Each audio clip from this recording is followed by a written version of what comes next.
여러분, 편의점 계산대 앞에서 이 제품 한 번쯤 보신 적 있으시죠? 화려한 색상, 다양한 향, 충전도 필요 없는 일회용 전자담배입니다. 향도 좋고 예쁘고 간편하다는 이유로 2030 세대 사이에서 빠르게 퍼지고 있는데요. 그런데 이 일회용 전자담배를 다 쓰고 난 뒤 남은 쓰레기들은 대부분 어디로 갈까요? 대부분이 일반 쓰레기통으로 버려지고 있습니다. 그렇게 모인 이 작은 기기들은 단순한 소모품이 아니라 도시 안에 쌓이는 작은 시한폭탄이 되고 있는 셈입니다. 겉보기엔 플라스틱이지만 뜯어보면 리튬 배터리가 있는 전자기기이기 때문입니다. 일회용 전자담배를 분해해보면 구조가 분명해집니다. 작은 플라스틱 통 안에는 전선 회로와 금속 부품, 약간의 솜, 그리고 배터리가 들어있습니다. 그러니까 이건 단순한 플라스틱 쓰레기가 아니라 소형 전자 폐기물에 가까운 물건이라고 볼 수 있습니다. 리튬이온 배터리는 충격과 압착, 그리고 고온에 취약하다고 알려져 있습니다. 일반 쓰레기와 함께 버려지면 수거 차량에서 압축되고 파쇄와 소각 과정에서 고온에 노출됩니다. 이 과정에서 배터리가 손상되면 화재나 폭발로 이어질 가능성이 자연스럽게 커질 수밖에 없다는 이야기입니다. 해외에서는 이미 실제 사고로 이어졌습니다. 태국에서는 최근 낚시를 나갔던 40대 남성이 얼굴을 포함한 상반신에 치명적인 상처를 입고 숨진 채 발견됐습니다. 부검 결과 배터리 폭발로 발생한 금속 파편이 폐와 심장을 관통해 사망에 이른 것으로 확인됐습니다. 경찰은 전자담배에 사용된 리튬 배터리가 폭발했을 가능성을 사망 원인으로 지목했다고 합니다.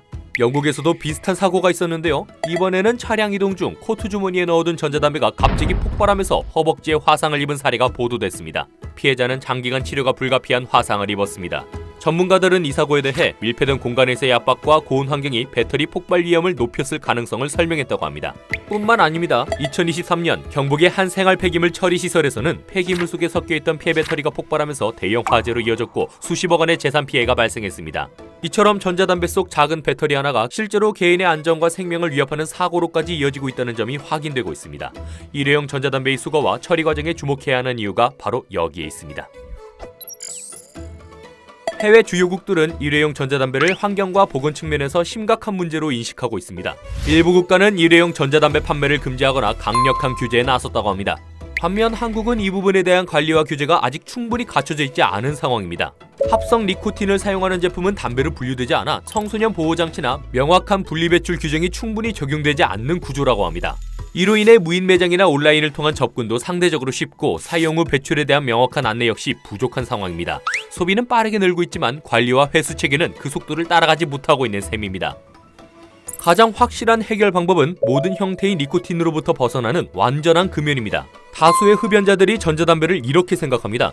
하지만 전자담배에서 나오는 기체는 니코틴과 중금속, 발암물질이 섞인 에어로졸인데요. 인체에 영향을 미치는 미세입자가 포함된다는 점에서 본질적으로는 연초와 다르지 않다는 겁니다.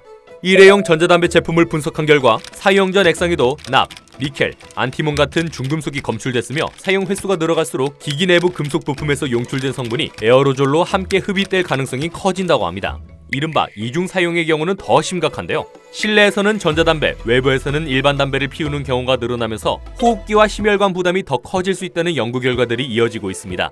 결국 연초보다 덜 해롭다는 이런 인식이 오히려 완전한 금연을 미루게 만드는 구조로 이어지고 있다는 점이 문제라고 볼 수 있습니다. 하지만 당장 사용을 멈추기 어렵다면 최소한 버리는 방식은 달라져야 합니다. 일반 쓰레기통이 아니라 리튬 배터리 전용 수거 체계로 모이는 구조가 필요합니다. 일부 지자체에서는 전자담배와 보조 배터리 등을 전용 수거함으로 모으고 선별 과정에서 즉시 격리 보관하는 방식으로 안전관리를 강화하고 있다고 합니다. 이 문제는 개인의 주의만으로 해결될 사안이 아닙니다. 제조 단계부터 분해가 쉬운 구조, 배터리 회수 의무, 그리고 전국 단위의 안전한 수거 시스템이 함께 작동해야 하는 문제입니다. 이번 이야기는 여기까지입니다.